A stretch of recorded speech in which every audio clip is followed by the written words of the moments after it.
un recuento, un análisis de esos 4 capítulos.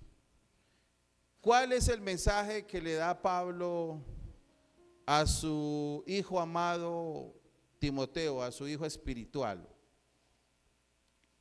El mensaje que le da es de que en los tiempos postreros vendrán tiempos peligrosos, que tenemos que mantener la fidelidad, el esfuerzo en las cosas del Señor a pesar de las aflicciones. Y yo le invito para que usted lea, si no lo ha leído, si no ha hecho la tarea, por favor, léase. Son 4 capítulos, no es mucho. Dentro de 8 días le valgo la tarea, pues. Léase los 4 capítulos de la segunda carta de Pablo a Timoteo y saque el versículo que a usted más le llene su corazón y que le deje un mensaje para su vida. Y esa carta que recibe Timoteo es una carta donde el apóstol Pablo está en prisión. Es una carta donde, a pesar de las aflicciones de él, se dispone a enviar un mensaje a su hijo espiritual. Y yo podría decir que esta carta del apóstol Pablo a Timoteo es como el último suspiro, los últimos momentos del apóstol Pablo en su vida. Y no son palabras casuales, no son palabras sin al aire, sino son palabras con un propósito que en su tiempo uno diría, bueno, es que eran para el tiempo del apóstol Pablo, para el tiempo de Timoteo. Pero si usted analiza, hoy vivimos esos tiempos. Por eso yo quería que usted leyera la Biblia, porque realmente estamos viviendo esos tiempos. Pablo da un testamento espiritual sobre una vida que vivió para Cristo. Y qué tremendo eso, iglesia, que Pablo escribe esta carta desde una prisión romana, con la conciencia de que muy pronto iba a morir, de que ya estaba viviendo sus últimos momentos.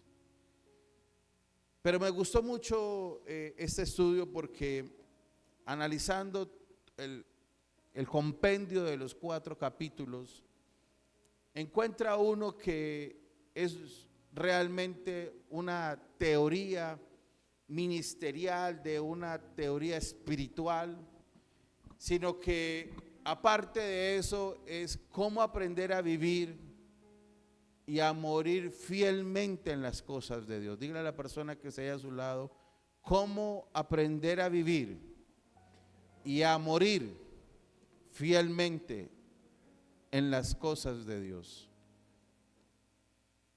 Por eso el título de nuestro sermón de esta noche se llama Cumple tu ministerio hasta el final. ¿Cómo se llama? Diga conmigo, cumple tu ministerio hasta el final. Porque la verdad es que muchos abandonan el ministerio por X o por Y razón. Pero Pablo nos muestra que a pesar de las aflicciones, no abandonó el ministerio. Antes, al contrario, animó a Timoteo a perseverar aún mucho más de lo que él vivió.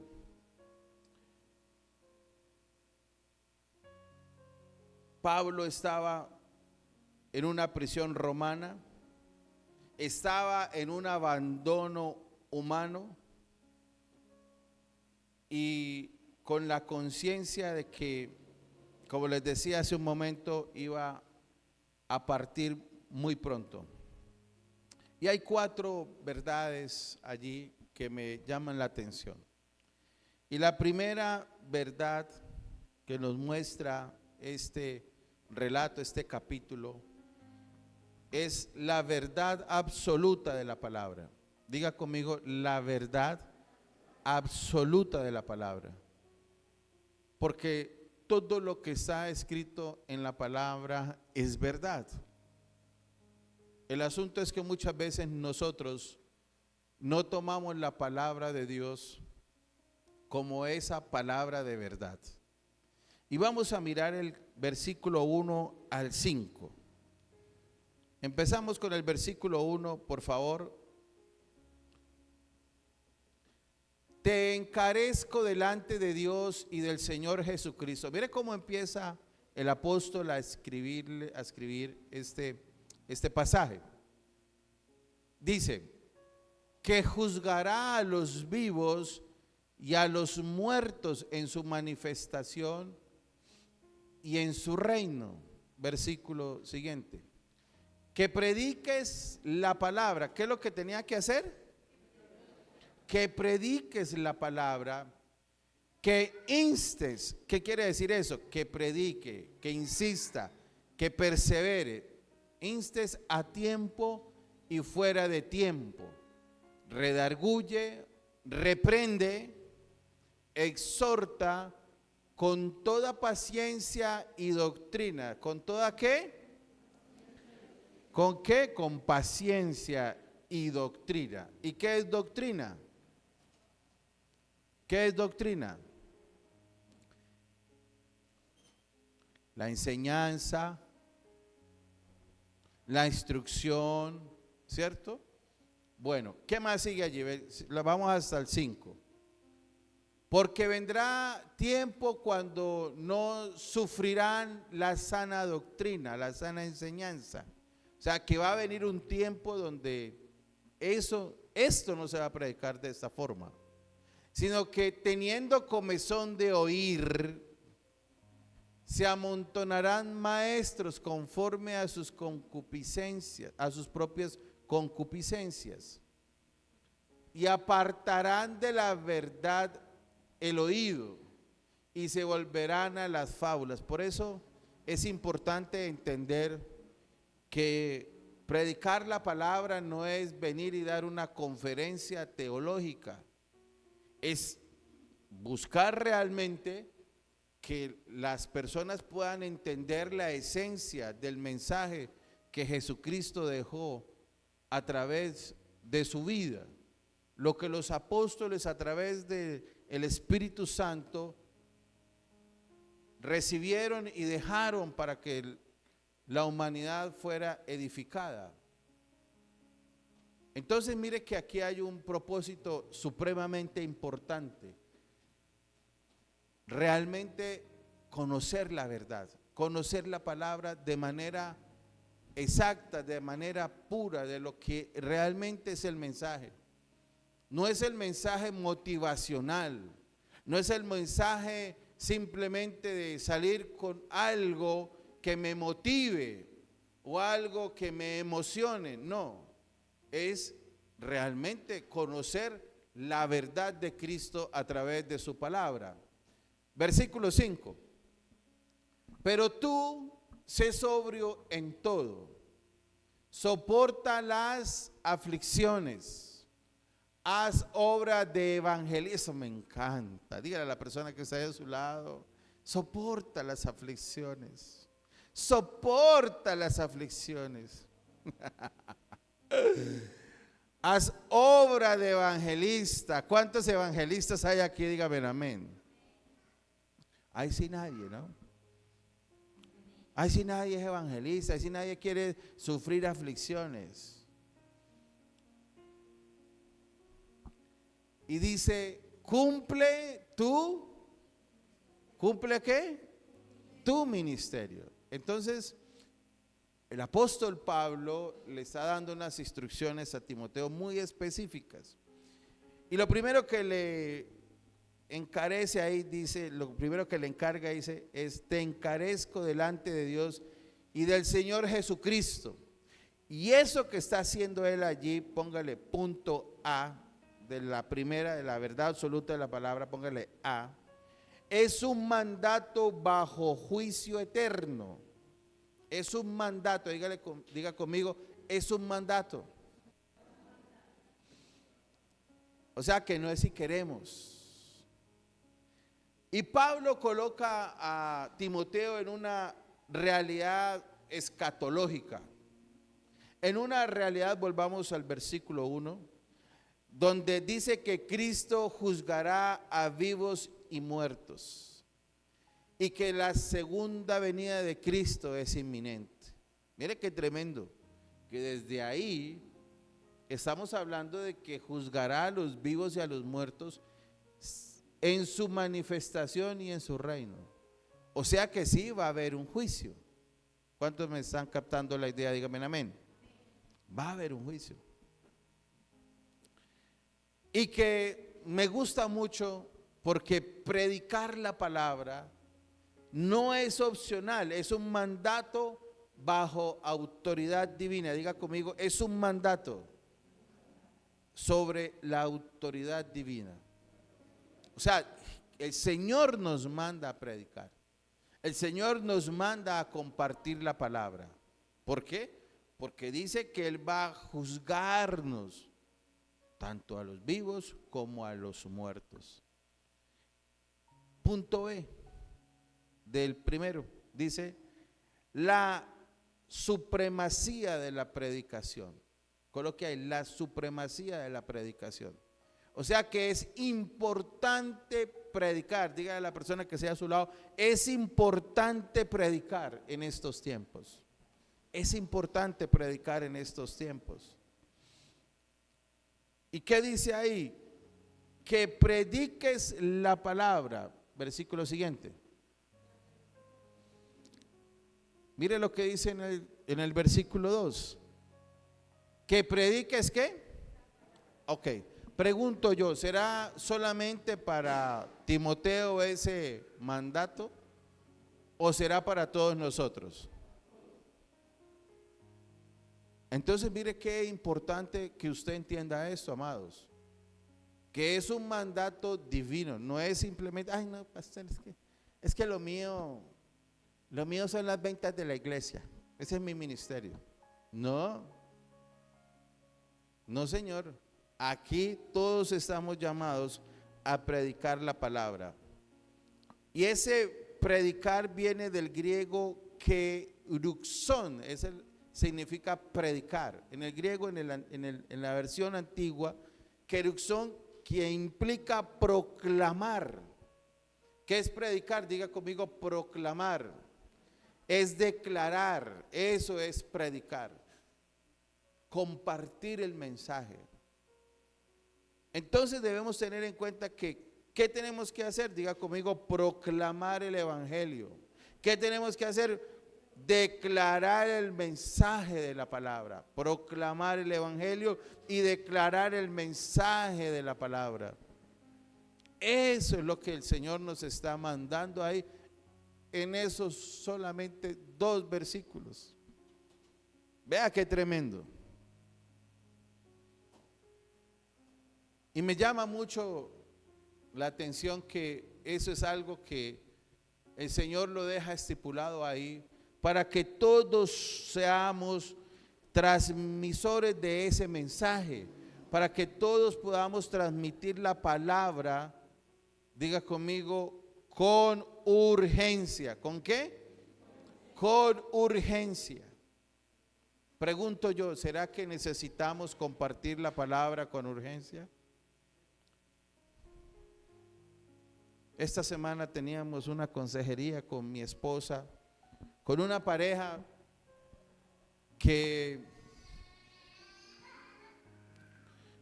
estaba a punto de separarse, la verdad. Pero el Señor fue bueno y permitió en su sensibilidad, en medio de sus aflicciones, buscar ayuda. ¿Y sabe qué es lo más tremendo, amados? Que son personas cristianas, personas que llevan años en una iglesia, pero solamente en una religiosidad. Qué tremendo es, yo le decía, qué tremendo, yo le decía con todo respeto, pero ustedes van a la iglesia solamente a escuchar una palabra, porque ustedes no viven la palabra en su casa. Por eso usted está viviendo así, porque usted realmente se volvió o se volvieron oidores, mas no hacedores de la Biblia. Van a la iglesia, escuchan un mensaje, pero no viven el mensaje en su casa, en su relación de pareja. Y empecé a predicarles acerca del mensaje de Dios hacia esa restauración y sobre a esa forma que se debe tener en cuenta para tener un matrimonio saludable. Entonces mire que ahí es donde uno muchas veces se pregunta, ¿a qué viene la gente a la iglesia? ¿A escuchar un mensaje simplemente? ¿O realmente el propósito de Dios es que se pueda vivir este mensaje en nuestra vida diaria, en nuestra casa? Ahí el apóstol Pablo dice, prediquen la palabra, que instes, que animes, que lo hagas a tiempo y fuera de tiempo. No es solamente en la iglesia, usted también lo puede hacer en su trabajo, en su lugar donde usted vive, con los vecinos, con sus amigos, con las redes sociales, con todo usted puede predicar la palabra. Yo creo que si realmente el pueblo cristiano, el pueblo de Dios entendiera este mensaje que está dando el apóstol Pablo a Timoteo y realmente entendiéramos cuál es el mandato divino y que sobre todo es algo que el Señor va a juzgar en nosotros, qué tanto nosotros predicamos la palabra, qué tanto nosotros pusimos por obra ese mandamiento, pues yo creo que las iglesias estuvieran a reventar. Si muchas veces nos cuesta leer la palabra, ahora imagínense predicar. Y predicar no es solamente pararse en un púlpito a llevar un mensaje. Predicar es usted contar un testimonio tan sencillo como lo que ha hecho Dios en su vida. A través de eso usted predica. A través de colocar un mensaje, tal vez en su estado, compartir una porción de la palabra.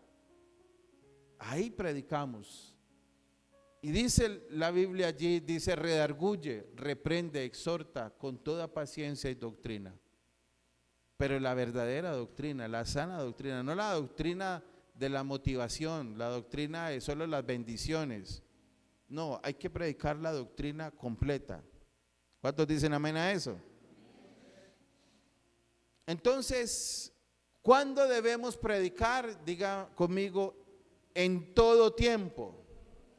En todo tiempo. Cuando es conveniente, prediquemos. Cuando no lo es, también prediquemos. Siempre debemos llevar un mensaje de la palabra del Señor. La fidelidad no depende de las circunstancias. Sabe que ahí es donde uno muchas veces entra a cuestionar la cuestión del llamado ministerial, del llamado espiritual, porque a veces nosotros como cristianos, dependiendo de la circunstancia que estemos viviendo, asimismo somos fieles en las cosas de Dios. Si hay motivación, somos fieles. Si no hay motivación, dejamos de venir a la iglesia. Si pasamos por tiempos duros, entonces menguamos. Pero me gustó mucho que el apóstol Pablo habla acerca de vivir aflicciones, de pasar por esas situaciones, porque la fidelidad no depende de las circunstancias. ¿Cuántos están de acuerdo conmigo? Dígame amén. Siempre ponemos las circunstancias por encima de nuestro ministerio. Siempre ponemos las excusitis por encima de nuestro ministerio. Siempre ponemos argumentos por encima de nuestro ministerio, de nuestro llamado, de nuestro propósito. Y ¿sabe qué es lo tremendo? Que esto que está haciendo el apóstol Pablo, esta carta, es una carta confrontativa para todos nosotros. Porque esta carta ahí en ese capítulo, en ese versículo 2, tiene 4 cosas importantes. Lo primero que dice es redarguye, y es convencer de pecado, convencer del error. O sea, eso es lo que tenemos que predicar. Cuando las personas están por fuera del propósito de la palabra. No es solamente predicar de prosperidad y de bendición, también hay que predicar para redarguir y convencer al pueblo de pecado. Porque como pueblo de Dios pecamos, como personas fallamos. Entonces se necesita tener esa parte en la doctrina del redarguir, del convencer de pecado. Reprender, que significa corregir el error. ¿Para qué se redarguye? ¿Para qué? Para corregir. Para eso es la palabra, para corregir, para que nosotros reflexionemos y diga, ay sí, ahí estamos fallando. Y después sigue, exhorta. ¿Para qué es la exhortación? Diga, para animar al cambio. ¿Para qué es la exhortación? Para animar al cambio. Entonces mire que son cosas que uno dice, redarguye, reprende, es lo mismo. No, no es lo mismo. No es lo mismo. Mire que son significados diferentes. Y dice enseñar. Y ese enseñar es formar en la sana doctrina, en la verdad de la palabra. Entonces la predicación bíblica no es solamente consolar al afligido, predicar por el que está enfermo, orar por el que está menesteroso, predicar solamente de los que están pasando necesidades. También tenemos que predicar sobre estas 4 verdades importantes que habla el apóstol Pablo allí. Y la palabra no solo consuela, sino también confronta. Diga también confronta. ¿Para qué es la palabra? Diga conmigo, para confrontarnos. Ahora, estamos viviendo tiempos peligrosos, tiempos de apostasía. ¿Y por qué hablamos de tiempos de apostasía, iglesia? Porque ya hoy no se predica para convencer la persona de pecado, para exhortar, no se predica para corregir, no se predica para formar en doctrina.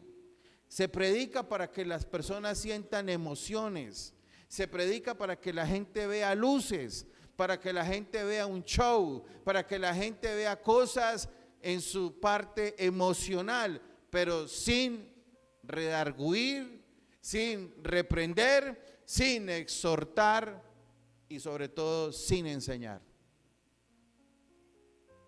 Eso es lo que se está viviendo hoy. Iglesias donde el mensaje es simplemente informativo. Ahora, ¿cuáles son las características de ese tiempo de apostasía? De ese tiempo de error. Dice, rechazo de la verdad. Muchos dicen, no, eso no es para mí. Así como estoy bien. Y entonces en su corazón rechazan el redarguir, el reprender, el exhortar, porque sienten que no es para ellos.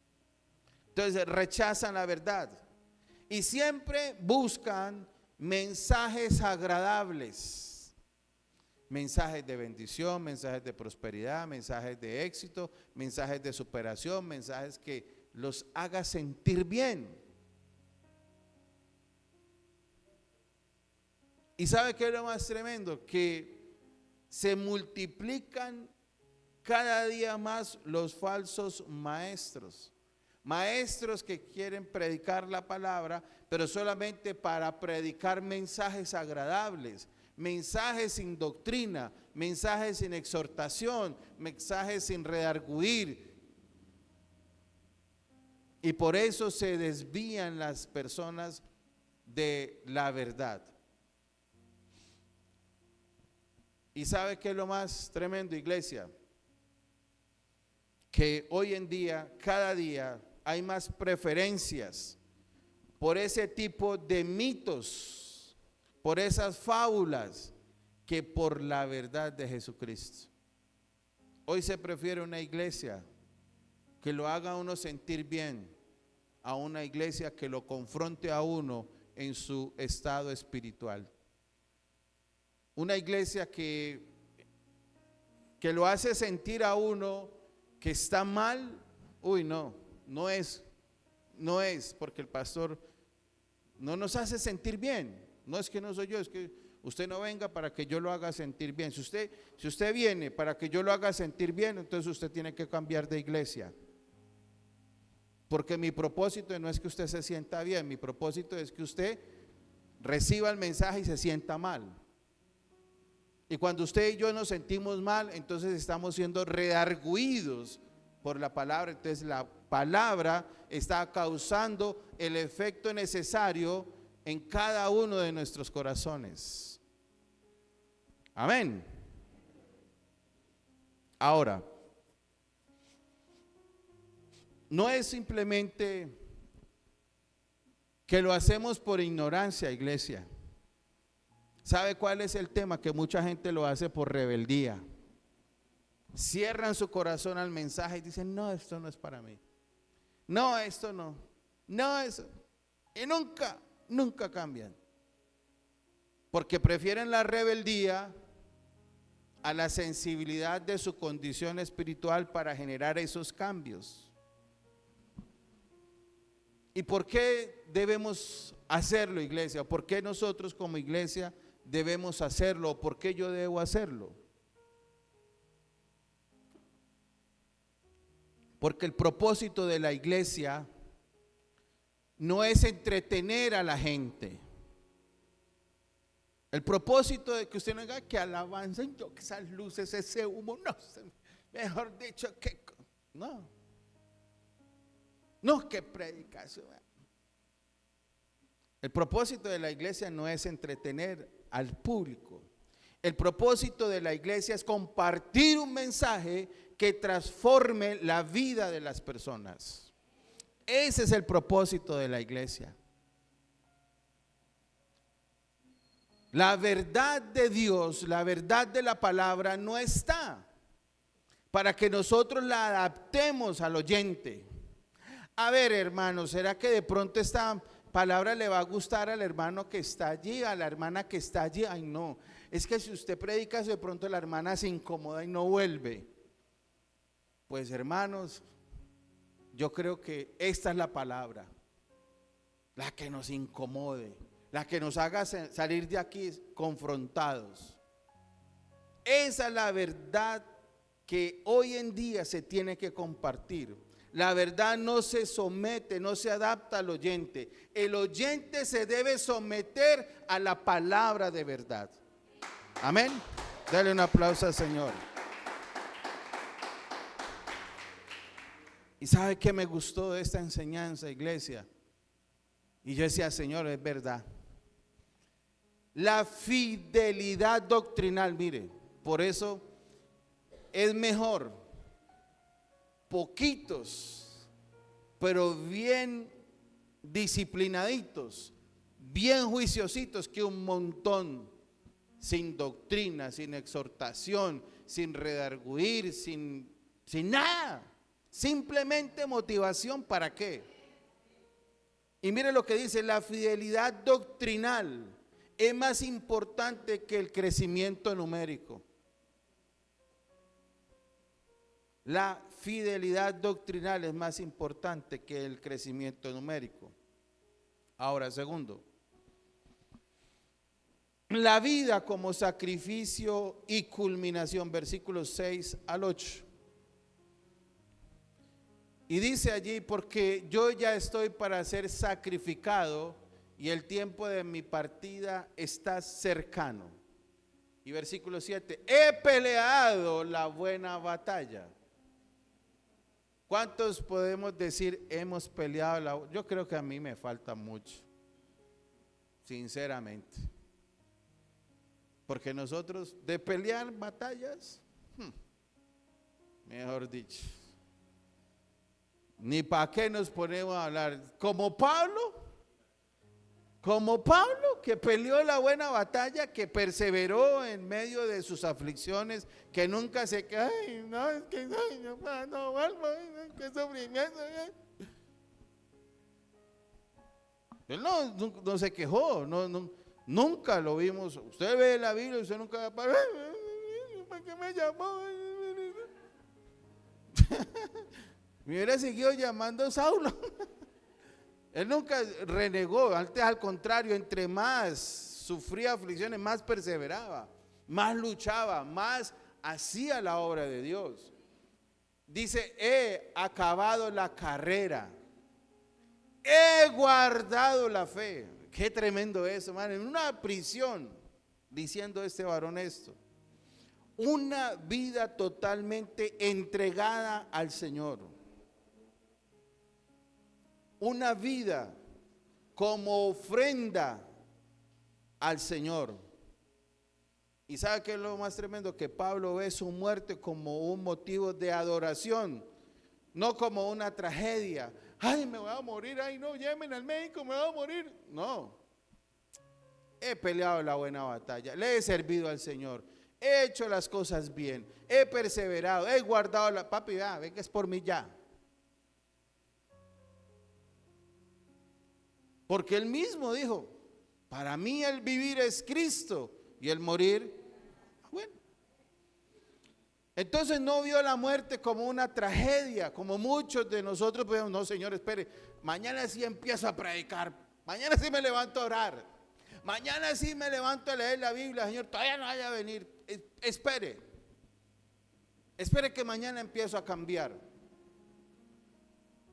sino como una entrega final de su vida. Tres cosas importantes de la fidelidad de Pablo. Primero dice que peleó la buena batalla. ¿Qué significa pelear la buena batalla? Implica que espiritualmente fue constante. Diga conmigo, espiritualmente fue constante. Yo le hago una pregunta a usted.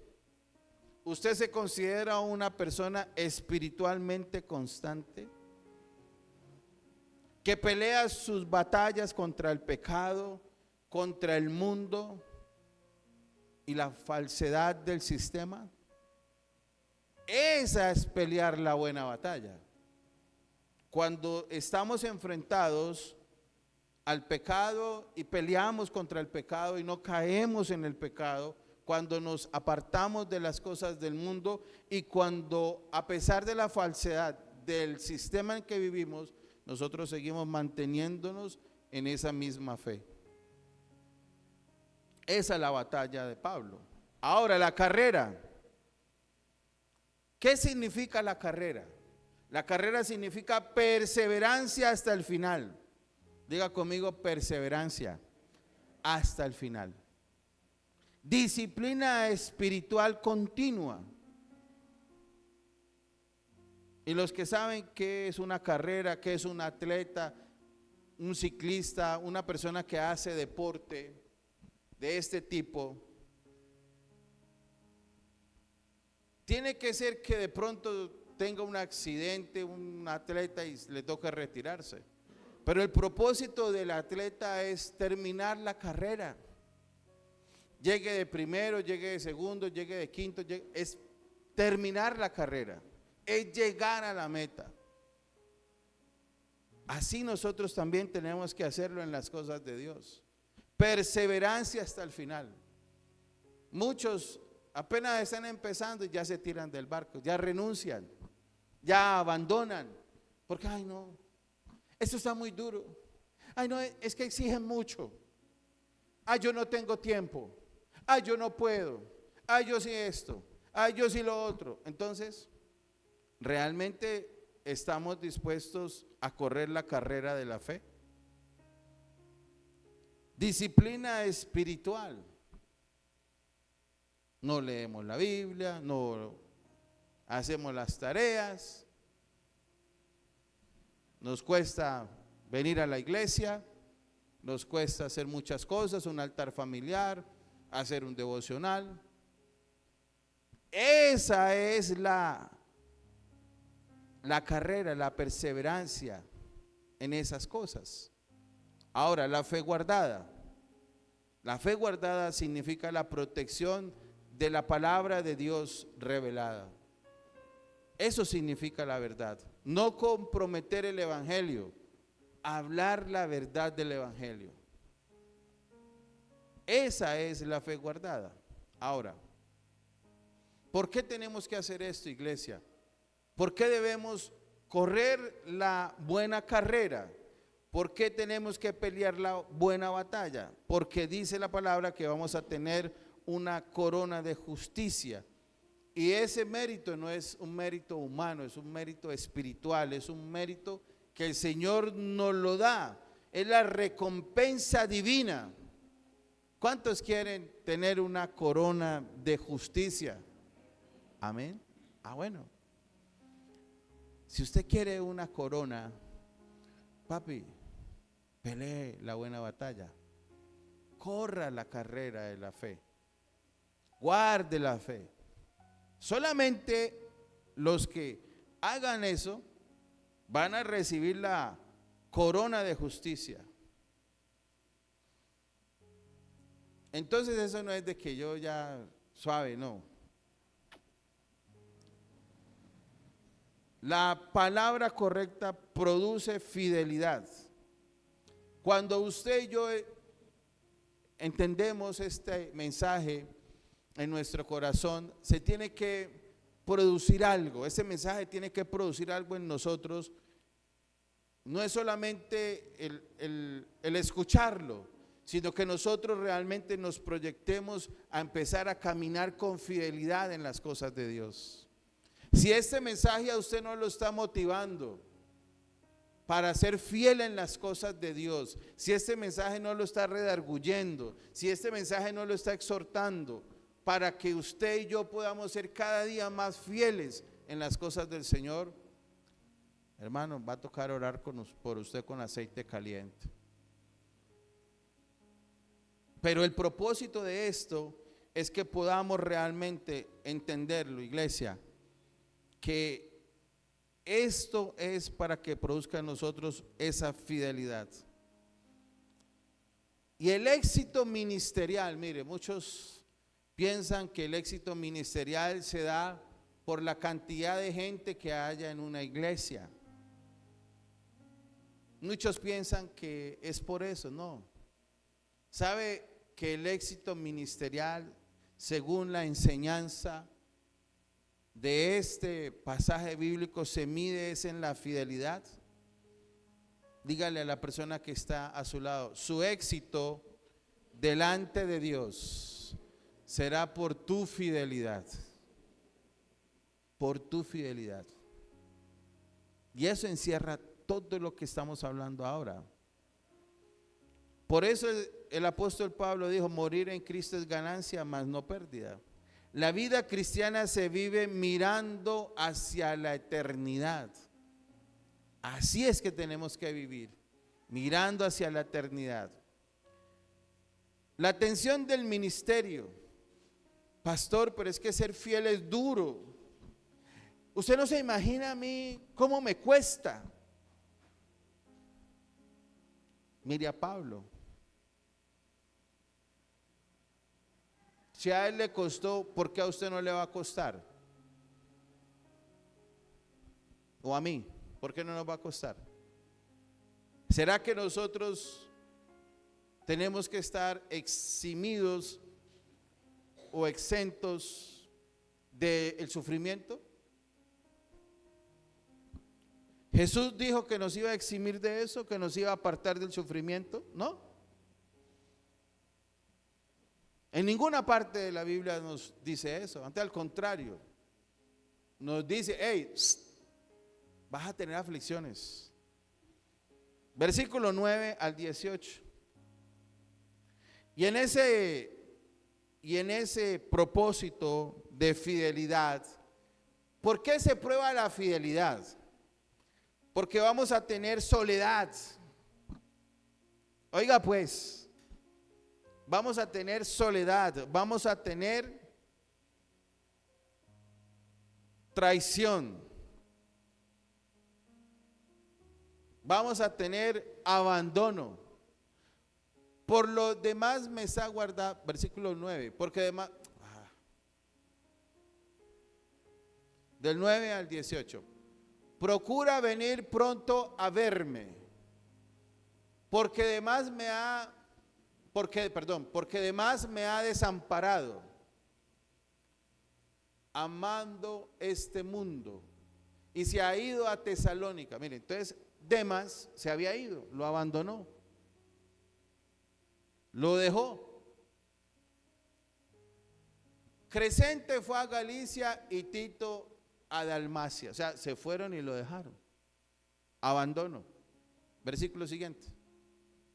Solo Lucas está conmigo. Toma a Marcos y tráele conmigo, porque me es útil para el ministerio. Versículo siguiente. A Tíquico, oiga, esos nombres están buenos para sus hijos o sus nietos, ¿oyó? A Tíquico lo envié a Éfeso. Trae cuando vengas el capote que dejé en Troas en casa de Carpo, y los libros, mayormente los pergaminos. ¿Sí esa carta tan bonita? Alejandro el calderero me ha causado muchos males. Mire, es que Pablo salía de una y se metía a otra. Estaba preso y este señor Alejandro se interponía en el propósito de la palabra. Mire, dice, el Señor le pague conforme a sus hechos. Pero mire lo que dice en el versículo 5. Guárdate tú también de él. ¿De quién? De Alejandro. ¿De quién tenía que guardarse? De Alejandro, de esas personas. Dice, pues en gran manera se ha opuesto a nuestras palabras. Entonces Alejandro, ¿qué hacía? Oponerse a la palabra. Versículo siguiente. En mi primera defensa ninguno estuvo a mi lado. Tremendo eso, vea. Oiga pues, sino que todos todos me desampararon. ¿Todavía quieren predicar los muchachos? No les he tomado en cuenta. Ese es el ministerio. El ministerio de la traición, del abandono, del olvido, que se van y chao. Si te vi no me acuerdo, y si me acuerdo, chao. Aquí no hay apegos de nada. Aquí no hay gratitud de nada. En el ministerio se sufre, porque si lo vivieron ellos. Pero dice algo muy importante, pero el Señor estuvo, ¿a quién? Diga conmigo a mi lado. Entonces mire que en el ministerio se va a ir gente importante, gente buena, gente regular, gente de toda clase. Pero el que es fiel a Dios, el que permanece, el que tiene el concepto de fidelidad, sabe que aunque las demás personas lo abandonen, el Señor siempre estará a su lado. Amén. Dale un aplauso al Señor. Eso. Muy bien. Ese es el ministerio. Se van los hijos, se van los familiares, todo el mundo se va. Dice, y el Señor dice, y me dio fuerzas para que por mí fuese cumplida la predicación y que todos los gentiles oyesen. así fui librado de la boca del león.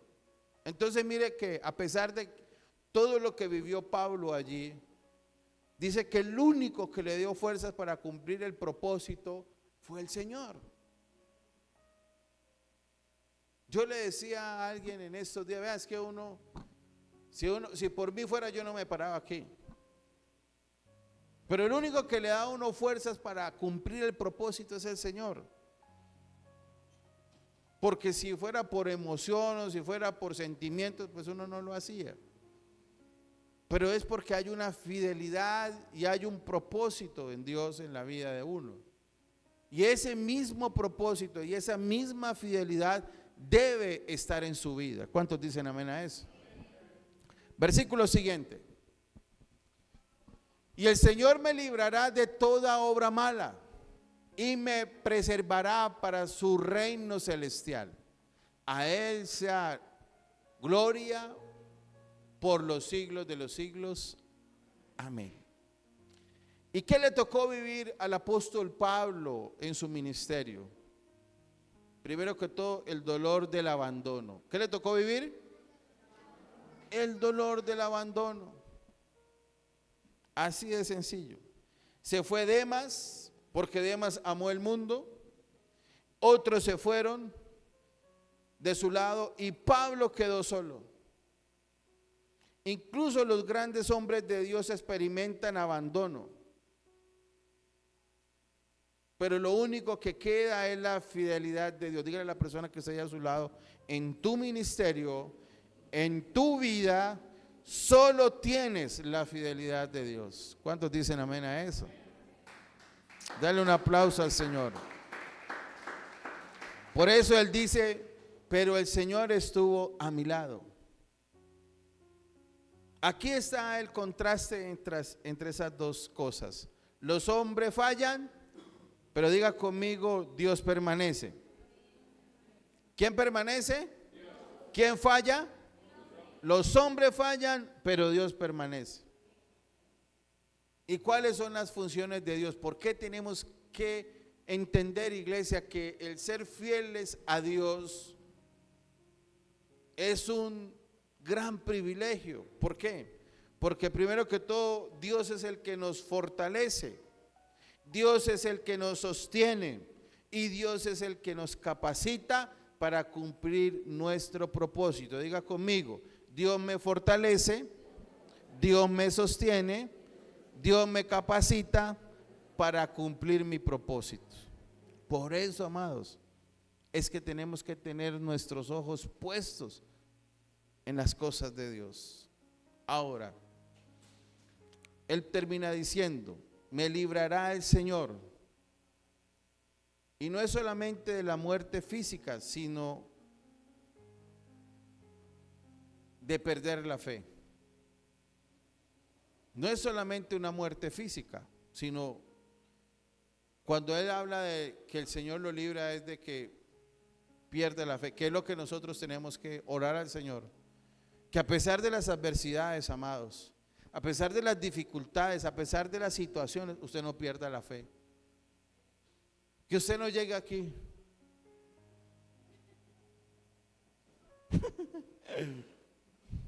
¿Qué le pasa, hermano? He perdido la fe. Hermano, que no lleguemos aquí así, sino que al contrario podamos llegar llenos de fidelidad, de amor, de propósito.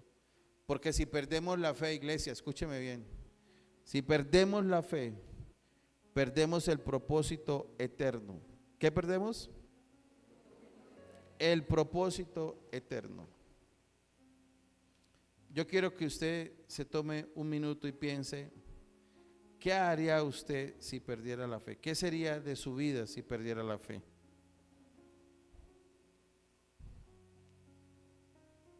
Piense en eso. ¿Qué pasaría si usted perdiera la fe?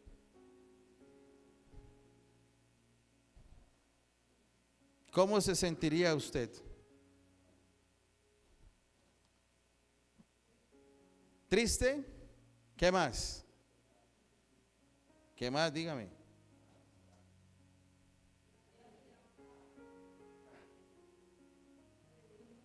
sin ganas de vivir. Bueno, escuche esto para que terminemos con este mensaje. El ministerio no debe depender de la aprobación humana.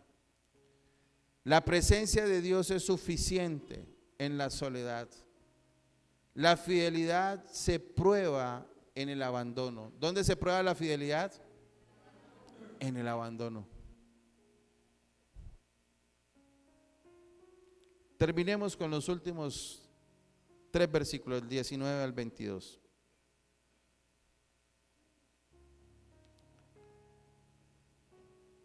Y la cuarta verdad es humanidad, comunidad y discernimiento.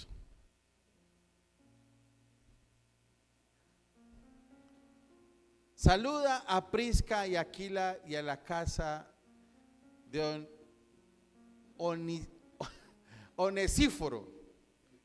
Ese está bonito, Onesíforo Barbosa, bonito, ¿no? Está bien, ese me gusta.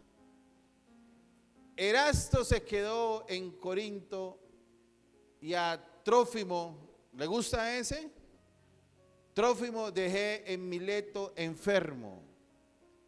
Procura venir antes del invierno. Ébulo te saluda. Y Pudente, Lino, Claudia y todos los hermanos. El Señor Jesucristo esté con tu espíritu. La gracia sea con vosotros. Amén. Ahí termina la carta del apóstol Pablo a Timoteo. Y entonces, aquí hay algo importante que tenemos que entender. Y es que la espiritualidad de nosotros no nos quita las necesidades humanas. Todos necesitamos abrigo, sustento, alimento, necesitamos muchas cosas. Pero no debe ser lo primordial. Diga conmigo, no debe ser lo primordial. Lo primordial es poner nuestros ojos en Jesús. Poner nuestros ojos en las cosas. Es que muchas veces, ¿sabe dónde terminamos desviándonos? Cuando nosotros ponemos nuestra mirada más en las cosas terrenales que en las cosas de Dios. Cuando le damos más importancia a las cosas terrenales que a las cosas de Dios.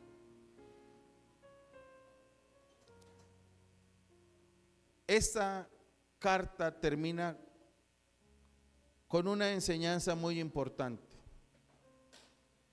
Primero, que la palabra es el centro del ministerio. ¿Qué es la palabra?